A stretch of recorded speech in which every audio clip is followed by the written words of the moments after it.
Jean-Ernest Muscadin, et la tentation du pouvoir dans un pays brisé.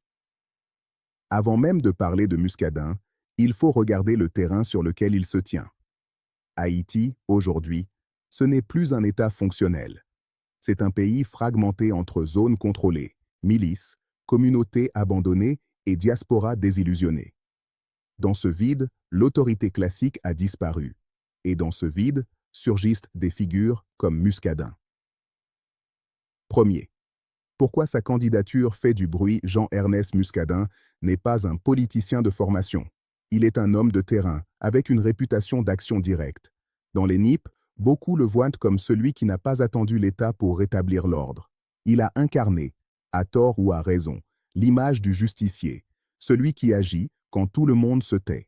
Et dans un pays où les citoyens ne font plus confiance, ni aux institutions ni aux promesses, le discours du commissaire Muscadin frappe fort. Moi, je n'ai pas parlé, j'ai agi. Ce type de message, dans le chaos actuel, séduit. Les gens veulent un homme fort, pas un orateur. 2. Mais un homme fort peut devenir un danger. Le problème, c'est que le vide institutionnel pousse à idolâtrer la force, et non la loi. Ce qu'on reproche à Muscadin, exécution sommaire, intervention hors juridiction, usage illégal de la force, devient pour certains des preuves de courage. Mais c'est là que réside la tragédie.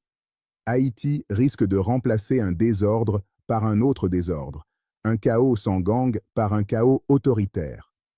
Car la justice sans loi devient une vengeance, et la sécurité sans cadre devient une prison. Troisième. Le pouvoir comme refuge et marché.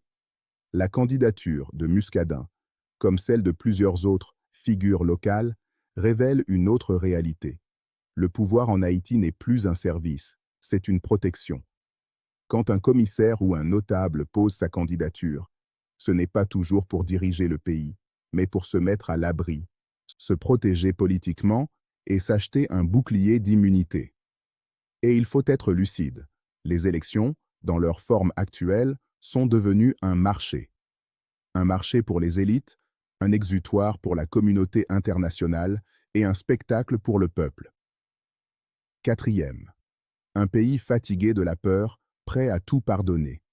Ce qui est inquiétant, c'est que le peuple haïtien, fatigué, désespéré, pourrait pardonner à quiconque promet de faire taire les armes, même si cette personne agit sans loi. C'est un piège, parce qu'un peuple qui choisit la sécurité avant la justice finit par perdre les deux. Cinquième.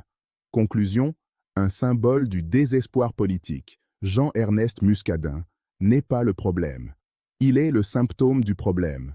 Un homme qui émerge parce qu'il n'y a plus d'État, parce que les élites ont trahi, parce que le peuple veut voir quelqu'un agir, peu importe comment.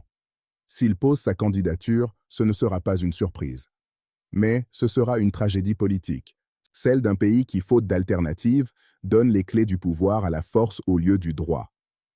Phrase de clôture, façon Jean-René Valcourt. Quand les nations se reconstruisent, elles choisissent leurs penseurs. Quand elles s'effondrent, elles choisissent leurs bras. Haïti, aujourd'hui, ne cherche plus un président, elle cherche un bouclier,